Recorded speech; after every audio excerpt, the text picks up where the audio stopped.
Going to introduce our panel here, and I'll start over here with Margaret. Margaret is Managing Director of Quigley's Bakery in Nina and a former Entrepreneur of the Year at the Image Magazine Businesswoman of the Year Awards. Headquartered in Nina, Quigley's Bakery employs over 150 staff. I think there may be an update on the numbers, and I believe the company now has just of 2 weeks ago, 18, is it? Correct. Cafe, bakery, delis dotted around the country. That's because they opened a new place just 2 weeks ago. We'll hear more about that. And next to Margaret there we have Stephanie. And Stephanie is Marketing and Business Development Manager of SAMCO, an award-winning innovative agricultural company founded in 1997 by her dad, Managing Director Samuel J. Shine. They're based in Adair in County Limerick. And for those of you who don't know, I went and did my homework. SAMCO was initially established to design and manufacture the SAMCO 3-in-1 machine. I now know it sows seed, it sprays the soil with the pre-emergence herbicide and lays a thin layer of biodegradable plastic film over the seed bed. Didn't I do my homework? Yes. But they also design and manufacture the biodegradable plastic sheeting for their machines, and I would imagine your markets are global. Yeah. Absolutely. Alison Banton is the founder and CEO of Brook and Shoals. You've seen the bags, you've got the goodies. Good on you, thank you very much.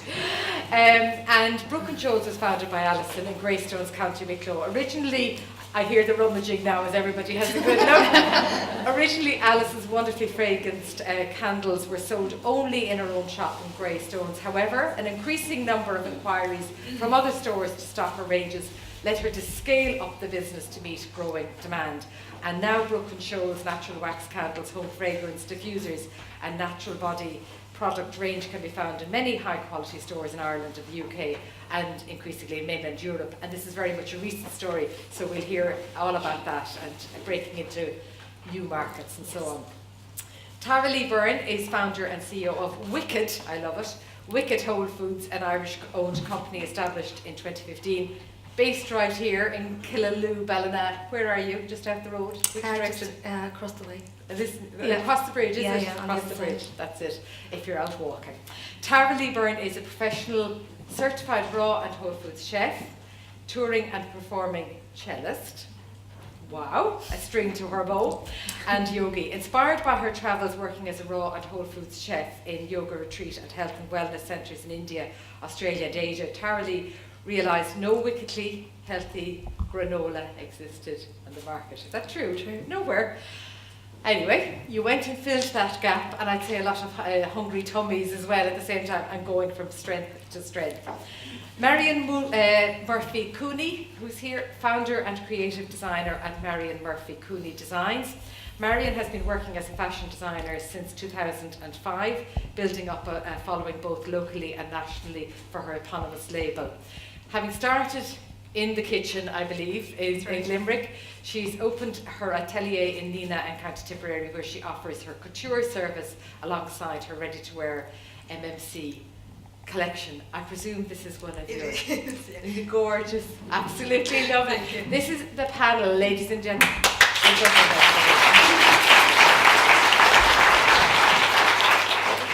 The title of the panel is To Hear It From Experience, and that's absolutely what we're going to go for, so we are.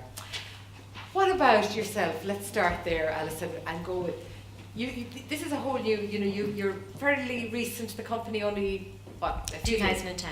2010. I started it. So in that space of time, you've ramped up. You started, you had to open a shop yourself. Yes, I initially opened my own retail store. Okay. Yeah. And that you did in Greystones. Just a little bit about what that was like, and then the demand that started to come in the door. Okay, well, just to give you a little bit of background, I initially opened my store in Greystones, and we sold our own products as well as other gift-related products. So our products is a range of the natural wax candles that you have there on your tables. We also do fragrance diffusers, and we do body products. And the key to the brand is that everything smells divine, the packaging is very pretty, and everything is manufactured in Ireland, because that's one of my key values to my brand. I'm passionate about creating employment in Ireland rather than creating employment in Asia. So everything, even down to the packaging, is printed in Ireland. And I've given you all a selection of different fragrances at each table. So what I'd like you to do is take them out, not now, but take them out maybe at the break, smell them and pass them around, because fragrance is very particular to each person. It's so personal, and you might like the one your neighbour has and she might like the one you have. So swap and change, because everyone won't like every fragrance. It is very particular. So do share. Yes, swap them.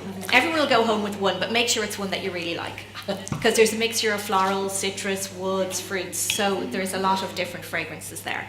So when I started the business, I was always passionate about fragrance, even as a child. When I started thinking about fragrance when I was a little girl in my great aunt's circular rose garden. I used to pick the petals and smell them and crush them to make perfume. But what I didn't realise, she would say to me, the babbling brook and the whispering shoals will help me to turn your mixture into perfume overnight, and that's where I got the name Brook and Shoals.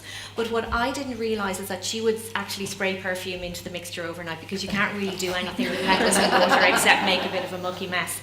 So I'd come back the next day and my mixture would smell like perfume, and I'd have lovely fragrance memories of the Brook and Shoals helping me to create perfume. And that's why I started my own range of scented candles, and then we branched into the other products. But when I started out, it was 2010. We were in one of the worst recessions in decades, and I was starting a business with products that weren't necessities or essentials, and they weren't cheap. I mean, the candles retail at €20. So was I completely off my rocker, or what? Yeah, absolutely. Yeah. Were you fearful? Were you concerned? I was, but I had started making them and selling them in my own shop. And I had a lot of customers who wanted them. And to go back to the economic side, I have a master's degree in economics myself, so I love the supply and demand torque that brought me back to my college days. So there was, the whole thing about during a recession is we stop going out as much. So we tend to stay home more. We still need to reward ourselves, and there's this effect called the cocooning effect, where you want to make your home a nicer, more pleasant place to spend time, because you're not going out and treating yourself with the night out, in the restaurant, or the night out in the pub. You're staying at home and doing that. So the cocooning effect was something that I was aware of, and I kind of figured, well, I'm staying at home more, and I like to have my glass of wine, light my candle, and I couldn't get nice Irish made, for the quality reasonably priced. All the really expensive stuff, which was like the Joe Malone, the diptychs, the really expensive candles that people had bought during the boom time, no one could afford that anymore. They didn't want the cheap, rubbishy things from China. They wanted something nice, and they would be willing to pay up to €20 for it. So that's where I got the idea of saying, okay, let's try and expand this business. And we expanded it very slowly and grew it very slowly. But now at this stage, the recession is over. We're in 200 retailers around the country. We're exporting to a number of countries. I have a distributor in Germany, a distributor in Denmark. But it's been really hard work along the way, and it's all about overcoming a hurdle, getting up, dusting yourself off, keeping on going, overcoming the next hurdle, dusting yourself off. It hasn't been like a stellar growth like that. I mean, I would call the journey, you go like that for the full time. It's tough going, but I don't want to dominate the floor. No. And a lot of what you say, I mean, I'm going to pick up with the others on as well. And one thing that I'll definitely come back to is that what happens when you do face that kind of a hurdle. But we will come back to that, about the reality, because I'm sure you've all faced hurdles. I'm sure you have, and that it's an expected part of business. Yes. But lovely to hear about where it all started, and I love that notion of the perfume being poured at night.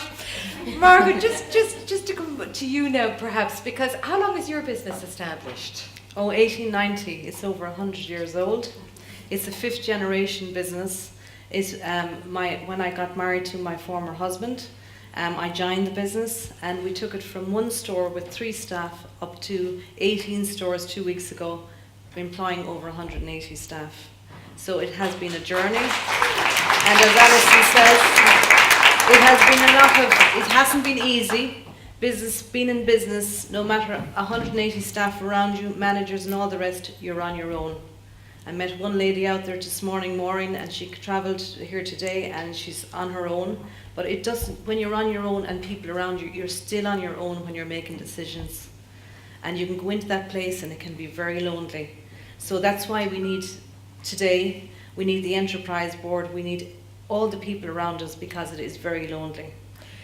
So this was a business that in a way the model for it for many years was just more or less the one location, and that worked for a long time.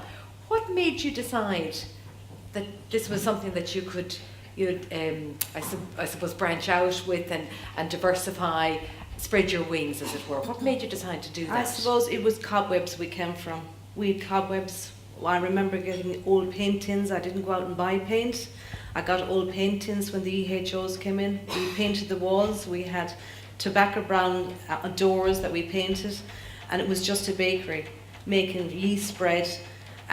John would make the bread, deliver to the local shops up the mountains. I went out front of house. In Nina, those times shops didn't open on a Wednesday. We opened on a Wednesday. I remember taking in £50 at the time, but that £50 over a year meant a lot to us.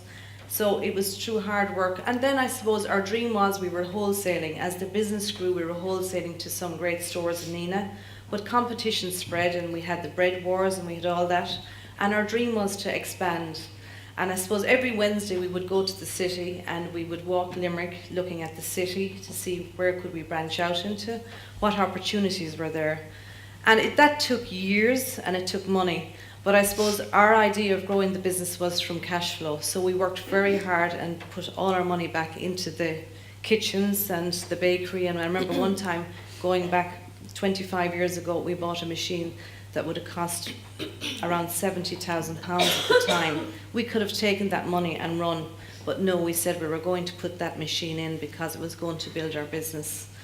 And I suppose then we went on and we looked at coffee shops. We always wanted to do coffee shops, and the next stage was to take it from making loaf bread or pan traditional bread that is dying now at the moment, or sliced bread.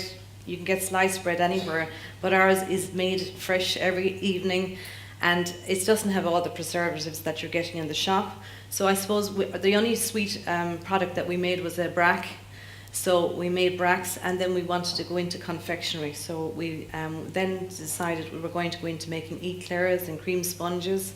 We started selling those in the front of the shop, and then from there we said, right, we'll branch into a cafe. We had space in our Nina. Our bakery then was down in 9 Kenyon Street, Nina, where our bakery was at the back of the premises. And we started to do some cakes and that. And then I suppose our dream was, let's go into cafe. So then we started to open a cafe at the back of the shop. And I suppose wholesaling was getting very competitive, getting your money in, your cash flow going down, and you had to smile at them on a Friday to get your monthly check. Like they'd say, always bring her in, give her check. But I knew this couldn't last. It was getting more and more competitive. So we said, you know what, let's become independent. So as I said, we went to Limerick. We walked Cruises Street, where Cruises Hotel was. I don't know, do any of you remember? And that was being knocked. And I suppose our dream was to go and get a location in there. So we got one at the end of Cruises Street.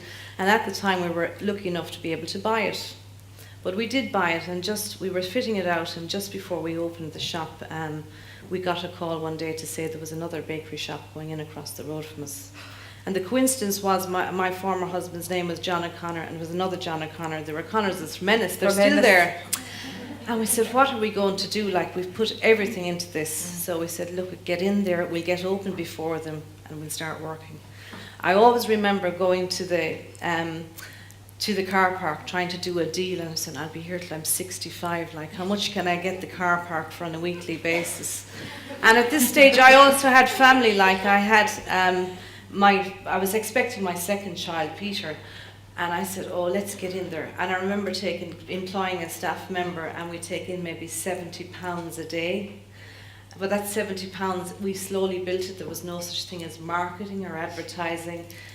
We just went out there and said, here, let's take the risk. And you know, we built it from there. That was it. Which is extraordinary, and I will come back to you on some of what's happened in between from all of that. But what strikes me very much is that sometimes you don't know what that roadmap is. No. You're going blind, really, because you don't know what's ahead of you. Which I think is in a way what you were beginning to say as well there, Alison. Marion, from your point of view, did you know what was ahead of you? Did you always want to work in fashion design? Oh, I think since I was about 5 years of age, that's all I wanted to do. Did you have a copy and you had kept drawing pictures and all the rest of it? All the time? Anything. My dad was a self-taught artist, so he always had, like, there was always paints around. It was very creative inside in the house, you know. So I think my mother was always spoke very fondly of her mother. She was a seamstress. I never met her. She was long dead before I ever came into existence. But she always said, oh, she made the most beautiful clothes, and I'd be drooling listening to her. So it started kind of the passion from there. Creatively drawing. I used to take my dad's shirts, rip them up, make bobbins out of them. You ripped his shirts? Yeah, he didn't know about that. Okay. But anyway, He does now. But I needed fabric. It was a big shirt, so kind of started from there. And when I was about 13, I was hungry for it. I wanted to learn more. So there was adult classes on a Tuesday night. And I kind of knocked at the door and were like, "Oh, does your mum want to join?" I was like, "No, but I do." So I started going to those classes. It was £50 a class. My dad used to walk me up on a Tuesday. And that's where I learned how to sew. That was my trade there. I just learned it. I loved it. I loved the banter, everything about it. And the construction. Sister Margaret was a teacher and she taught me everything I know. And in school, again, very artistic, always did everything creative in there. And from that, I went on to the School of Art and Design. This is the one in Limerick, you did, yeah. In Limerick, yeah. Which has an incredible reputation around fashion. I actually bought a jacket in the 1980s at one of the student fashion shows, and I still have it. Fabulous. Yeah, incredible stuff. If you ever get the opportunity to go in to the student fashion show, it's amazing. It is, it's great. I think the Limerick College really brings out the creativity in people. There's other colleges around the country who kind of focus on the more commercial side of things, but I think the good thing about Limerick, when you're in the college, it really gets your juices flowing there, the creative side of thing, and then you go into the main world of the more mainstream selling and all of that. So how did you get your first client? My first client, I think myself was my first client because I was vertically challenged. I found it very difficult to buy off the peg. Everything had to be altered and stuff. So like I said, I started to just buy the patterns inside and hickeys and make my own and kind of advertise it from there, you know what I mean? Slowly kind of put the filters out. And then my friends like, "Oh, I'm going out, can you make me a top?" And to kind of grew from there and there and there. So that was literally it. It was word of mouth. If people, you were your own advertisement and so on. And then you started. So this was literally at your kitchen table. Yeah. But you had to kind of ramp that up then, and you had to get somebody well known maybe to where you're. How did that happen? Yeah, again, kind of, I knew this is what I wanted to do, and I was working in a previous life. I was a brand ambassador. I had to pay my bills, you know. So, but this was always in the background. I was going to set up my own business, and I was going to promote myself. And then I was always looking at magazines, looking at the television, Off the Rails, all of that. And there was one lady that always sparked an interest to me, and that was Lorraine Keane. Mm-hmm. And so. I don't know how I got her number, but I managed to get it. I have no idea how I got it. And I dropped her a message. I said, "Listen, I'm starting out. Would you be interested in wearing one of my designs to the VIP Style Awards?" And that was back in 2007, I think it was. And so she said, "Yeah, grand." And I nearly died. The pressure was on then. So I made the dress for her. It was raw silk. I begged Byrne stole to get the fabric for it, and I designed this dress. And she wore it, and she won the best dress on the night. So that was fantastic. Then kind of confidence grew with that then, so I was kind of trying to get everybody's number. But I have to say, locally, Stila Hunley was a really, really good ambassador for me as well. So she wore a lot. She loves her tailoring. That's what I do is tailoring. Mm-hmm. And so she used to wear a lot of my coats. I think we might be just having a little bit. There we go. Thank you. Your microphone is just giving out at the moment, so it is slightly. Sorry. Continue. So with Limerick Allegiance there as well, she used to really promote me and push me and drive me and give me the kick up the bum when I needed it, and so she was another great ambassador for me as well. So not to be name dropping, but there's a lot of kind of familiar faces in Ireland that would have worn my label, and that's how I kind of got my brand out there. And the name was mentioned, so MMC was kind of getting a bit more common around the place then. So. And the rest is history, as they say. But lots of hurdles still, I'm sure. Oh, and we'll come back to some of those. Stephanie, just in relation to a family business and starting out, was it something that you'd get involved with when you were a teenager? You know, you'd be brought in to do, I don't know, pack boxes, do whatever had to be done. Was it like that at the beginning for you? Well, I'm 24 now, and the business started 20 years ago. So my dad, we're based out in Adair, and he was a large scale contractor, so he used to cut people's silage and spread their slurry, etc., things like that. And this whole idea of growing maize in Ireland was kind of like a no-go. Maize would be like our primarily crop that I suppose cows need to be fed to produce milk, etc. The circle goes on. But he saw this system in France that covered the ground in we're going to call it plastic, like cover. And the maize plants that were trapped under the film were higher yielding, better crops, etc., things like that. So he saw this and he came home to Ireland, and that's how SAMCO, I suppose, started, was that he saw this idea in France. He obviously put his own twist on it. He's a very innovative brain, my dad, and he went to bed one night, he dreamt up this thing, and he went down the next day with his welder and some steel and put together a machine. So As you do, etc. So he sold the contracting business, which was sad, but now my brother Derek has actually taken up that business again, same name, everything. So anyway, his family business, as you do. So the company kind of started from there, and I suppose Ireland is a very small place. So it kind of went on to the UK, France, Europe. We're now exporting to 24 countries around the world. Our export accounts for about 80% of our turnover. So quite large, we're employing 36 people. But I suppose I grew up with machinery and farming and etc., and kind of like a grow for the land. So then coming from a family business, I saw all my brothers out in the field working at the machine, driving tractors, and I just wanted to do the exact same thing.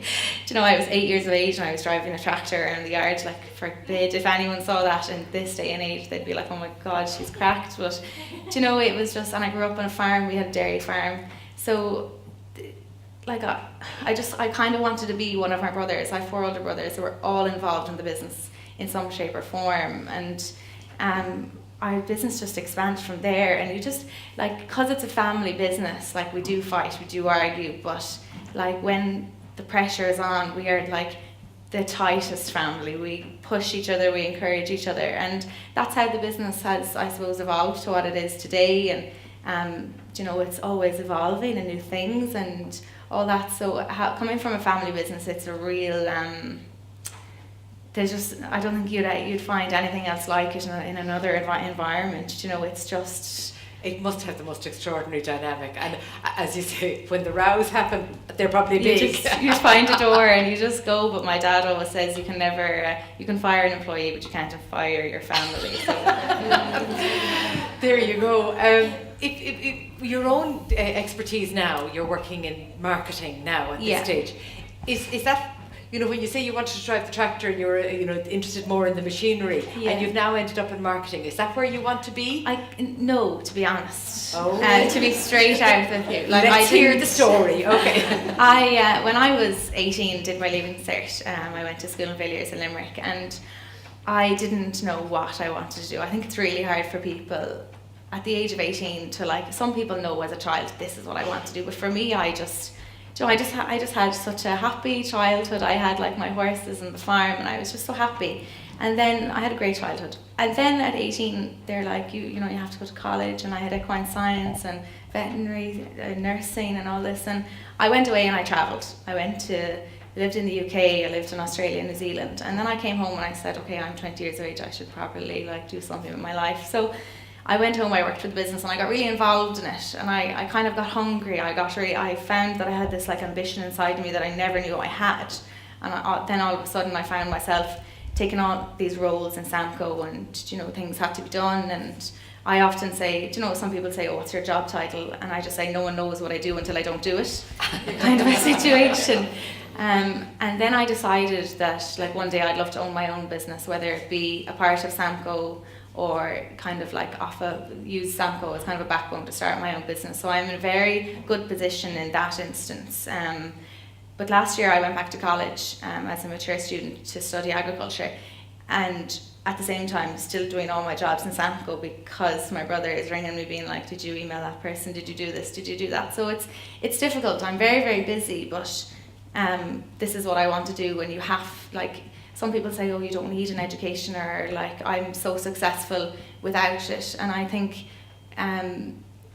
you know, you have to. It really, like, even in the last year, it's really opened your mind to things that you may thought, oh, I know all about that, but perhaps, you know, you didn't. Like, there's so much, education is so enriching, and like, there's things that I have learned in the past 2 years that I could like take on board, and, you know, it kind of opens your eyes. So that's a very important,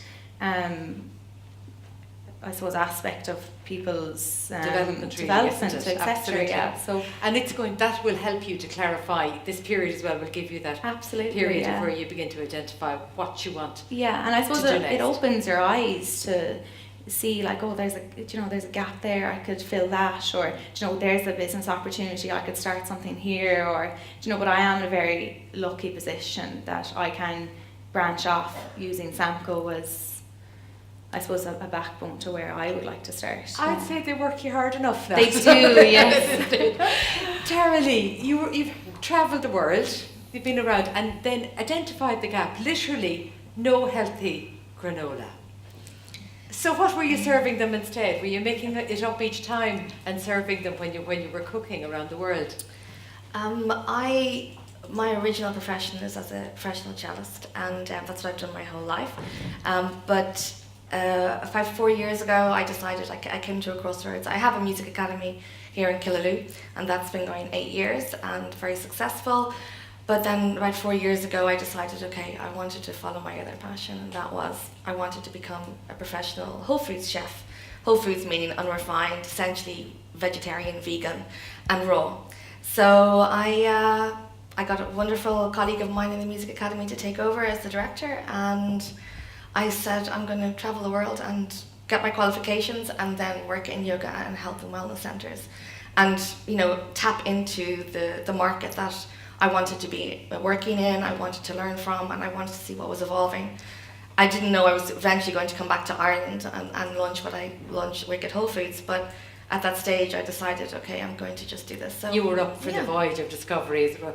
Before you left, and handing over a business that you've established, that, you know, carries all of your brand with it or whatever, how did you feel about handing that over before you left? Oh, I really discovered my ego, actually, at that time, because I thought, oh, it's never going to survive without me, because I was so heavily involved in it, because I was teaching in it, and it was all my students, you know, they're just going to be in bits, and the parents are, you know, and so when I left, it was a real leap of faith, because I had to kind of put that aside and trust in my colleagues. I don't call them staff; they're my colleagues. That they would carry it, and you know, I was always waiting for that phone call of like, oh Jesus, you know, it's come back. Yeah, and never came. And but I mean, I got lovely messages and parents saying we're really happy with what you know, the teachers that you have employed in your place. But yeah, it was a real lesson in that. I was very attached to it, of course, because I had established it, and it's teaching is a vocation, and you become very involved with the students, very involved with your colleagues, and so letting go was like, it was a real loss. Are you glad you let go? Yes, yeah. What was the biggest thing you've taken out of that letting go? There's a difference between being passionate about what you do and being emotionally attached to what you do. Interesting. Yeah. Nodding in agreement around you. Yeah. So now you're in a position where you're developing Wicked Wholefoods. Excuse me, yes. And so what are you producing at this stage? So, sorry, excuse me. I know the granola is there. Yeah, we launched in June last year. So, and we took part in the Super Value Food Academy program, which was a wonderful launch pad for us to bring our, my vision at the time was my vision of bringing the healthy granolas to the market. It gives you an opportunity to put your product out there into the multiples. And Clare, I have to say, is the only county in Ireland that do this programme within 6 to 8 weeks. Every other county does it in 6 to 8 months. So from the point of view of the learning curve, like it is full foot to the floor. Like you've no time to think. So it's like your idea, your conception to actually, inception to conception is really, really steep and fast. And I knew that I wanted to go into the Wholefoods market, and I was, after spending those years abroad, we came to, myself and my Australian partner, we came to a crossroads of, okay, so we had an opportunity to buy and open a Wholefoods restaurant in Bali, or come back to Ballina and launch Brick at Wholefoods. From Bali to Ballina, it has a ring to it. Yeah. And God love him, he said, sure, look, I'll support you. We'll give it a go for a year and see how it goes. So Ballina won, and we came home, because I said, you can open a restaurant any time in your life, but to have the energy and the drive and the enthusiasm and really feeling that you were at the right place at the right time with the right product, with the right brand, with the right vision and the right team, I said, it's now or never. So we came back and we launched in June, and we produce a range of free from any refined sugars. It's gluten-free, hydrogenated fat-free, and it was a saturated market. The breakfast market, especially the granola market, is very saturated. But we have you got little sachets in your goodie bags to take home. But we have a lot of USBs, and that's key. And knowing that we wanted to launch a premium product with premium ingredients and a premium price point, we stayed true to that from the very beginning. So we're now stocked in 160 stores around Ireland. And we took part in it was a bit of a difficult decision to make at the time, but Lidl approached us to take part in their Kickstart campaign there last month. So they put your product in all of their stores around Ireland. And I was thinking, this is a joke, like no one's going to pay $6.95 in Lidl for a granola. But we actually sold, we sent them in 3,008 bags, and we sold, I think it was 2,800 bags in 2 weeks. So we 85% rate of sale in Lidl for the granolas. So we were really proud. And it's an interesting one, given that the theme of today is obviously about opening new markets or whatever. Yeah. Is what your notion is of who's going to buy. You might have to open your mind a little bit, or where, as you say, you didn't have the expectation or a little, but thankfully you were proven wrong. Well, apart from us opening our mind, it's also the retailers to open their mind, because they would never have approached us knowing that we're a premium product with a premium price point to sell it in a discount retailer. So, it was pretty ingenious for them, because they had a game plan. They want to be able to attract a much wider range of customer, so a bigger demographic. So you will go to Lidl to do all of your shopping, both at the bargain basement, like 49 cents for your bag of carrots, up to $6.95 for your granola, up to a bottle of whiskey. And now I saw a couple of weeks ago they're selling Amarone, a red wine, Italian red wine, for like half price. So they know that there's a catchment net there for their customers. They'll all be running out the door now. I don't know where the nearest Lidl is. Oh, we're sold out. We're sold out. It's only a 2-week promotion. At this stage, you literally open new doors when you open, a new cafe around the country. What's that like? That feeling? Okay, we've 18 now. Do you feel that's enough? Or do you go, okay, we want to keep expanding, or we have to keep expanding? I'm trying to figure out what the motivation is each time. You mentioned earlier on that there was competition coming, bread wars and so on, so you have to diversify. Your children are involved now in the business. Are you trying to make sure secure their employment? Or what is the motivation each time you go to open a new place? I suppose you have to look at your overheads, and you have to see what your overheads are, and you look at various you go with your gut feeling. You also go with how far do you want to take this business. Where are you in your comfort zone? You also have to look at, say, right, I have my 4 children. My last girl just, she's in second year college, so she's just finished. The environment is changing around you. Your family is changing around you. You have to, if you're comfortable to move on, I suppose. I find we're at the stage where we're in an okay place at the moment, but I suppose now that the 2 sons have joined the business, you kind of say there's more energy coming into the business, which is great because you need to revive, you have to keep innovating. Ireland is wonderful for food, but there's a lot of competition out there. We have lots of new salad bars, we have to look at new ideas. So I suppose, where are we going? We opened because if we get a location, we'd like to be, our plan is, I suppose, to open a number of stores. We don't say we're going to open 2 stores next year. It depends what opportunities we get. We don't go out and do market research. We never did market research. What would I do? Maybe I might get a call from an auctioneer to say, do you want to go here? Now this is getting more competitive because I suppose we're back coming into boom times. It's hard to get. I mean, when we started out, we were in the situation where we were paying key money to get into shopping centres. We're now heading back into this again, where, you know, we have our Costas and we have our Starbucks and we have our brands, but we're very confident in our brand because we're Irish. We're producing all our food in our food kitchens back in Nina. About 98% of everything we're selling is coming, except our coffee beans that we buy in and our minerals and that. Everything is cooked in our kitchens. And I think we forget like how strong the business is, in the sense that we have traceability and we're supporting Irish businesses around us. So I suppose to answer your question, we don't have a plan that we're going to open 2 new stores next year. The one that we opened in Clonmel, we would have come across that property about under 2 years, but it headed into Board Planola. We were about to get our planning permission, and objection went in. It held us up. So in the meantime, then we were fortunate enough to get a property up in Dún Laoghaire. So that got opened before, that opened in March, and that opened because we had our planning. But planning takes such a long time, like it could be 3 to 5 months getting through planning. That's the one snag with coffee shops. It's not like opening a retail shop. You get your location, you have to go through the planning process, and that takes quite a long time. So that's a bit of a drawback, but to answer your question, we don't have any plans, but if opportunities come, we look for good sites. Location is very important.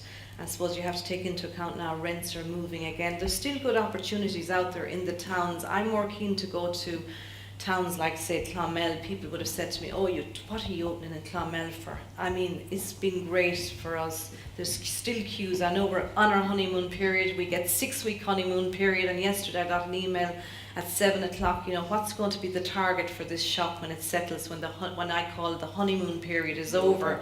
I still haven't answered that one. I think there's a bit of a catch in it. But no, the queues are coming, and I think it's great, but we have to sit back now. You have to have a structure. So we're still we have a very good structure in place. And it's what the structure is going to allow us to build on the business. So don't put pressure. When you have your management team to a certain level, you have to look at, am I going to add to that management team? And then there's extra costs. So at the moment, to answer your question, we don't have a number of shops. We have no roadway, we just take it as it comes. If we get an opportunity in a location, we also have to look at transport. When I opened Clonmel there 2 weeks ago, you know, there was mention about putting in more transport on the road, and I said, listen, we can't afford this transport. And I said to my production manager, it's not happening. I said, if we have to deliver during the day, I said, because our trucks would leave at 2 o'clock in the morning to go to the 18 locations, I said, we'll have to do this during the day. There's 24 hours in the day. I said, I'm not putting on transport because the cost of transport is. So we have to take that all into account. Yeah. So it strikes me that it's very much a case of you can have it's not a sort of, you can have a plan, yes, or some sense of vision, maybe might be a better way yes, of putting it, and dreams about doing X or Y, but that you keep having to, it has to be very flexible, and it has to be adjustable, and yes, it has to respond to different circumstances, as you say, planning, finance, change in rent, anything like that. Alison, just in your situation, particularly because some of this has been fairly recent, I'm just curious about who has been of help to you, what kind of initiatives have supported you? You know, would you have engaged much with people and that sort of outside help? I've been happy to ask for it. Yes, I think it's very important when it's easy to start up a business. Anyone can start a business. It's trying to grow it that's hard, and it's in growing it that you need the help.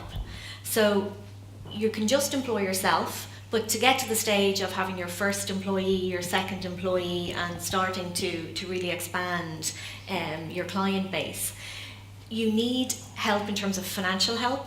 You need mentoring, expertise, and the local enterprise boards. I have my own Leo in Wicklow have been very helpful. Any courses that they ran in the beginning, I did any course that they ran, because you need to be constantly learning and increasing your own human capital and knowledge all the time. I came from the corporate world. I had been a marketing manager in financial services before I started my own business. So while I knew how to operate in a larger organisation, I didn't know how to operate a small organisation. Like when I started off, I remember thinking, oh, nobody's emptied my bin. Oh, I should have to do that myself. Yeah. So, like in the beginning, you have to do everything yourself, and you don't know how to do everything yourself. You have to have your hat on, where you know all your figures. You have to have your marketing hat on, your sales hat on, your production hat on. You have to have every hat on, and you don't know how to be all those people. So, networking with other women in particular, I found was really useful. I joined the Going for Growth group. I don't know if anyone here is in the Going for Growth group. It's an initiative started, must be back in sort of around about 2010 by Paula Fitzsimons, and there are various different programs that you can go on, but the basis of it is that you get mentoring from other female entrepreneurs and other female experts who have been there, done that, and you do a 6-month program where you have 6 people that you meet with, and your lead entrepreneur. You meet once a month for 6 months. You set goals and targets around sales, around production, around whatever is relevant to your business. And the other entrepreneurs or business women who are in the group with you, everyone has different strengths and weaknesses, and everyone helps each other in those round tables, as well as having a lead entrepreneur who has expertise in growing a business. And certainly in terms of, say, financial help, I would have applied back about 4 or 5 years ago to Enterprise Ireland for the Competitive Start Fund, the Female Competitive Start Fund, which is €50,000 to put into your business. They invest, they take a percentage share of your business, and they give you investment in your business. But you have to really go through hoops to get to that stage. But financial support is very important, and I think initially financial support could come from a loan. It's very hard if you're starting a business to get a loan from the banks, so Microfinance Ireland or any of those organisations that will give you unsecured loans.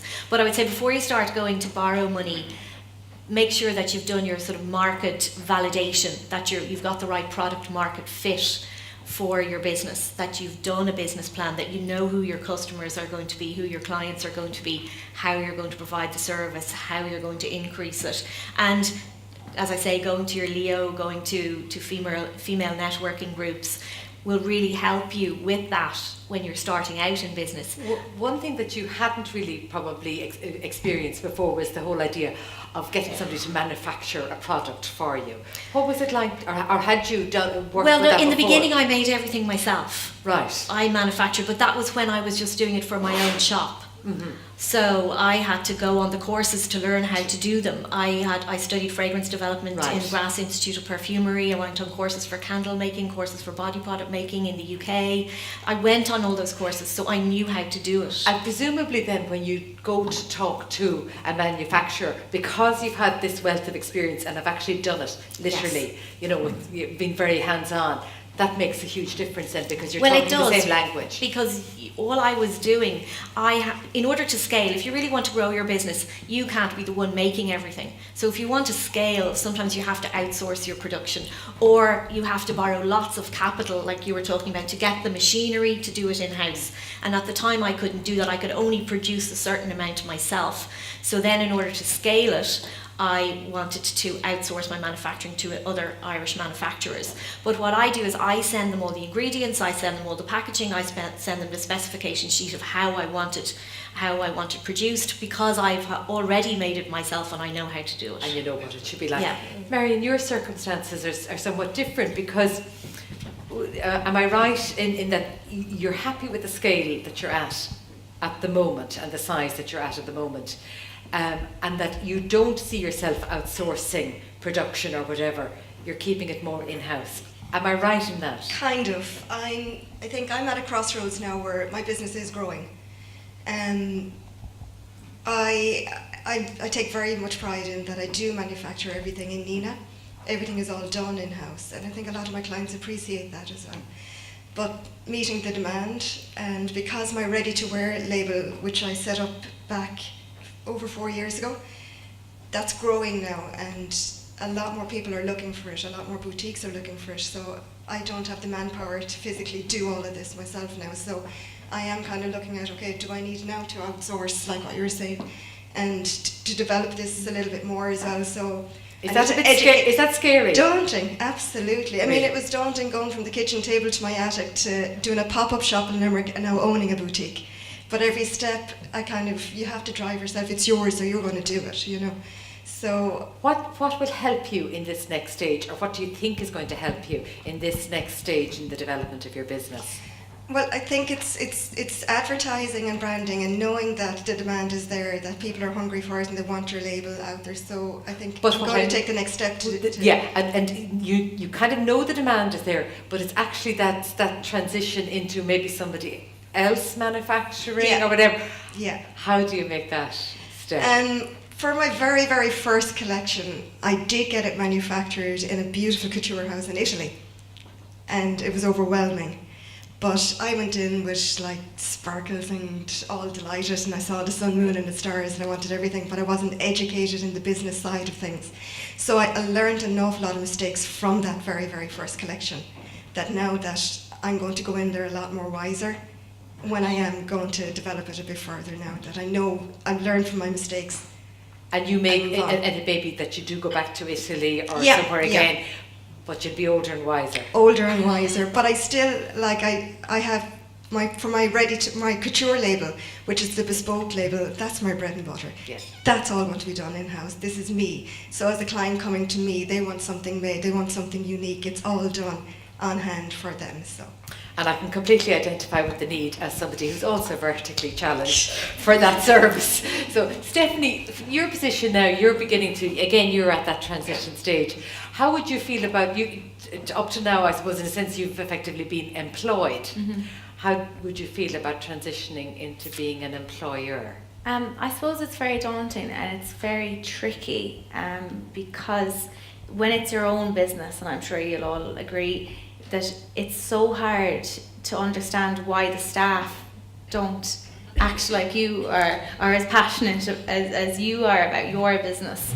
And like I often hear my dad saying, oh, you know, he might just get frustrated with, you know, why can't he just stay that 5 minutes later, and because we're here till 11 o'clock at night, you know, it's very hard. So I think that's very daunting from a person who owns and runs your own business to kind of have that break between employing and being an employer.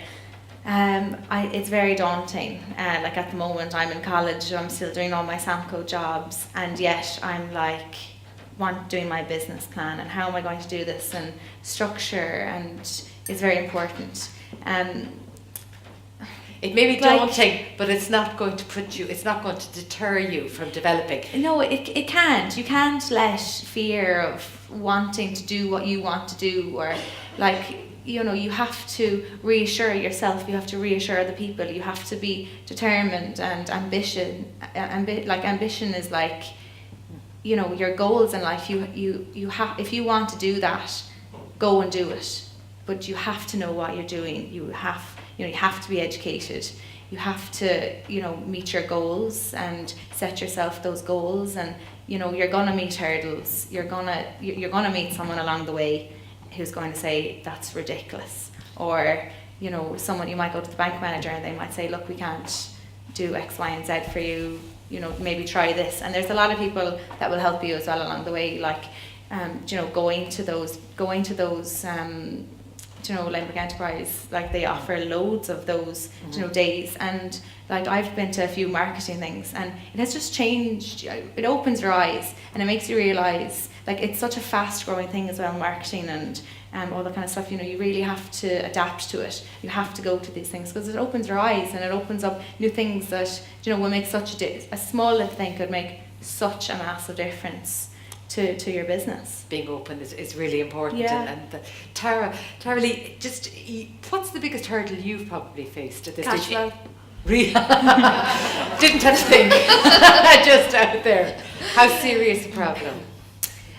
Literally nothing left in the pocket.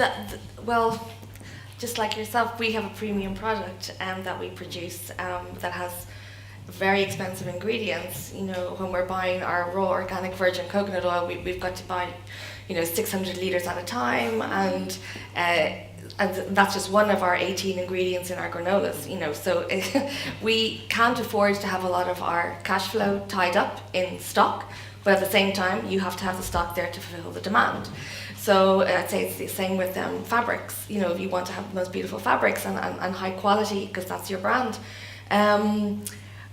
So that has been it's a real learning curve. And I remember hearing so many times colleagues of mine, especially in the food world, saying, oh, you know, you can have a wonderful product, but actually so many small producers don't make it. And it's not because they haven't got a fabulous product or a fabulous brand or a recipe, it's because of cash flow. And it really, really is true. And what is the solution to that? Say in your situation, how did you manage to get over the hurdle? Oh, we're still like one leg over the hurdle and then one leg back, you know. With the food world, it's getting paid by your suppliers, by your stockists. And I'm not going to get on my high horse, but I am going to say that out of the 100% of our, all of our stockists, only 20% of them pay within 30 days.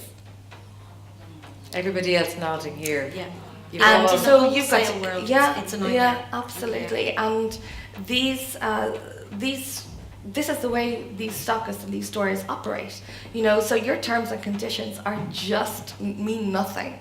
And especially as a small company starting out, I mean, like, God, I'm a professional cellist, you know, like I had no concept of playing with the big boys and in their field. So I didn't know how much kind of clout I had or how much power or bargaining chips I had. I had none. So either you need them, they don't really need you.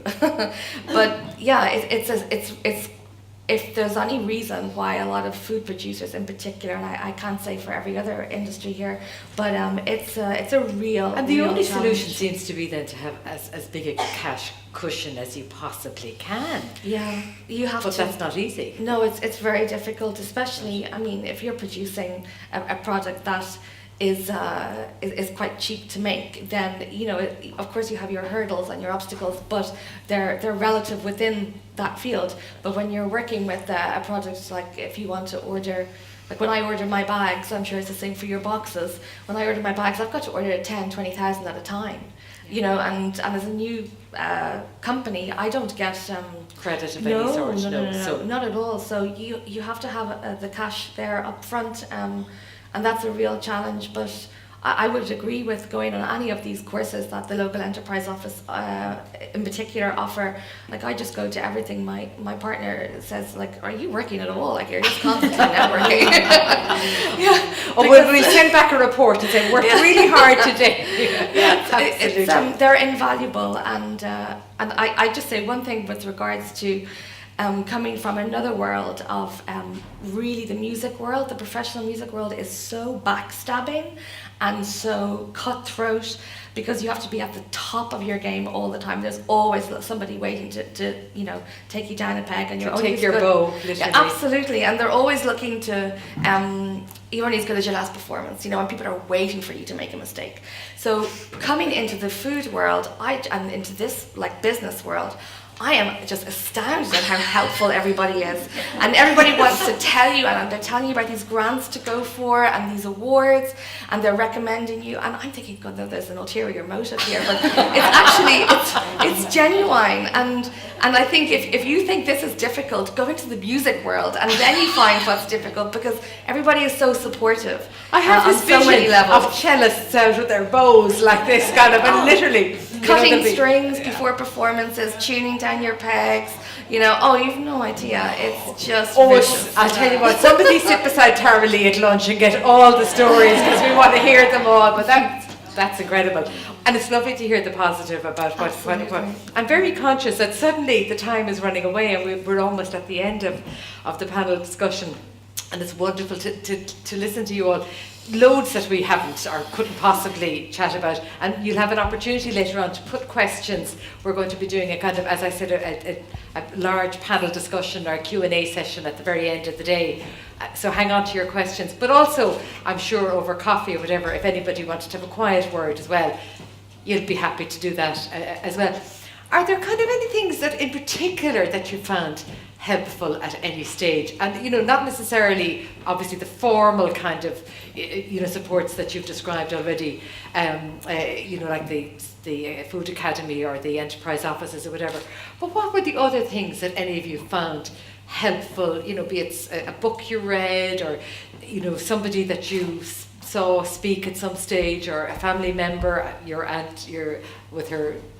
I love the notion of the perfume. But was there anything that any of you can recall or pull back that goes, that's been great and has given me a boost at times, and I hang on to that when I'm in a dark sort of place? Anybody, you know? I think maybe going back to, I think you were mentioning originally about how lonely it can be sometimes when you've started your own business. You're the one making all the decisions. It ends up on your shoulders, yes, whether it goes right or it goes wrong, and that can be a very lonely place. So I think you have to keep yourself a lot of the time, try and stay strategic as much as you can, because you just get bogged down in the operational stuff all the time, the day to day. And staying strategic by going to days like this, by talking to other people who are in business, and reading as many business books and motivational business books as you can, because there's a constant drain on your energy and your creativity just from operating the business. And you are the vision of the business, you are the energy of the business, and you have to keep feeding that. So you need that time for creativity, time for networking, time for strategic thinking, because that's how you move the business forward. If you just stay bogged down in the operational day to day, it's very lonely. Right, I see you nodding there. Yeah. No, I would have thought when my business got to 6 shops, and I had 4 children, it was very tough. And it wasn't the business was tough, it was the family life was tough. And I remember my sister saying to me, Margaret, you better do something, she said, or you're going to hit that wall. And I went to the enterprise board, and I went in personal development courses. And I was like the little sheep or lamb in the corner. I didn't want to speak. And my sister was involved in one of the groups where she would do public speaking. That I was there and I was saying, oh my God, what am I doing here? I felt, oh, this is not for me. And I felt that once I went to those courses, it helped me. And then I put myself on other courses, and I remember going to Blaise Brosnan, and I always quote him, because he used to start in the morning at about 8 or that, and he'd start and he'd say, if your personal life isn't right, your business life can't be right. And I honestly believe it. If you're getting up and you have family issues or different things going on in your life, and we all do, we all have something there, you're bringing that into your workplace. And it's like you talking about employees and everybody, they're coming in, they have their own issues. We must remember they're coming from different backgrounds, different societies. We're all people, they have issues. You can be caring to your employees, but at the end of the day, we all have to leave our bags at the front door because we have to do a day's work. But I do feel there's lots of help out there, and I say to people, even when I go to get my hair done or the beautician or whatever, new businesses starting off, and people, they're like where I was. Oh, I couldn't go to the enterprise board. And even up to about a month ago, I said, you should go to the enterprise board. Sometimes I get tired of saying it because they're kind of looking at you saying, oh, look at you out there now and you were doing it and you're great. It's only in the last number of years I think I've actually got it together. And it was really through the enterprise board, and I have to say Rita Guinan there sitting in front of us and Eleanor have been wonderful support, absolutely wonderful support. And I say to everybody in the hall, like what you're saying, there's help out there, there's help in every area. And we're here, whereas women, we're talking about business, but we also have to look at our personal life. And I think if you're good in your personal life, you can do anything, because as you said, business will drag you down and there's challenges, but it's about working on yourself. And that's the one thing I've started to do in the last few years. I've started to say, do you know what, let's get selfish. And we have to be selfish as women. I'm sorry, you know, we spoke about family, we spoke about what roles we take as mothers. You know, I got up and I was opening stores and I was doing price tags at 1 o'clock in the morning going in to open a store. I had 4 children to drop to the childminders. There's somebody coming in, a child sick. I still had to do it. And we all have to do it. We're all doing it. So I say to myself, reach out there and don't be afraid to talk to somebody, because you know what? If you're talking to the real people, everybody has something. I think that's an amazing note to end on.